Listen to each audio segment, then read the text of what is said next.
कसूर के नवाही गांव और थाना खुडिया की हदूद गांव सिकंदरपुरा में मुबैना बासर अफराद ने गन पॉइंट पर कब्रिस्तान से मलहिका अराजी पर कब्जा कर लिया। देहातियों की जानब से मौका पर बनाई गई videos voice of Pakistan news को मसूल हो चुकी है।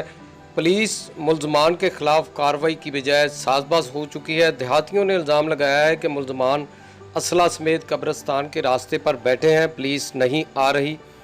देहाती आला हुकाम से नोटिस लेकर मुलजमान के खिलाफ फौरी एक्शन लेने का मुतालबा कर रहे हैं। अस्सलाम वालेकुम वरहमतुल्लाह बरकातहू जी। ये सिकंदरपुर का जनाजगाह है और इहदे ते रिसेंटली अज और कल दे विच इहदे ते कब्जा हो गया है, ठीक है, जो कि कब्जा माफिया इस पिंड दे ही ने, ठीक है। और पुलिस भी उन्हां नाल मुकम्मल कंप्रोमाइज़ कर रही, हालांकि 15 दे कालां साडियां सी। जनाजगाह की जी दीवार है ये तोड़ के और सामने उन्होंने जत्था बैठा बमा असला, पूरा पिंड एक साइड ते जी, और साढ़े नाल किसी किस्म का कोई कंप्रोमाइज़ नहीं किया जा रहा। 15 दी साड़ियाँ 10 कालां ने, SHO साहब दी साड़ियाँ 10 कालां ने, DPO साहब नूं असीं कालां कर रहे हैं, साडा नंबर नहीं मिल रहा। लिहाजा साड़ी अपील है आला हकाम तो, आला हकाम तो साड़ी अपील है कि ये जनाजगाह पिछले कोई 40-45 साल तो तमीर है, असीं इहदे तरक्याती काम करवाना चाह रहे हैं।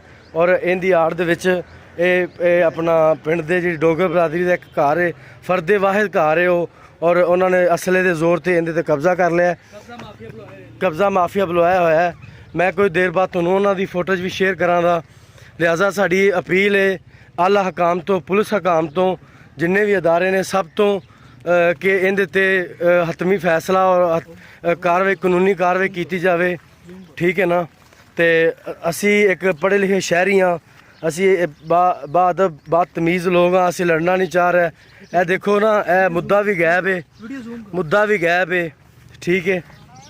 ए देखो मुद्दा भी गायब है, ए इट्टा ने जी, तो ए जनाजगाह और उन्होंने कब्जा माफिया ने ए कुछ लोग बिठाए हुए ने, ठीक है, गन पॉइंट ते, ताकि सानू मर्डर किया जाए और साडा नुकसान किया जाए। लिहाजा असी तमाश करने जी,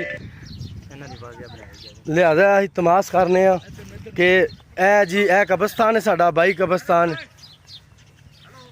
ते ए जी लतीफ बुला जरा ए जी ए जनाजगाह है जी। लिहाजा असी आला काम तो अपील करने कि साडे इस मसले नूं बा इज्जत तरीके नाल निभाया जाए जी।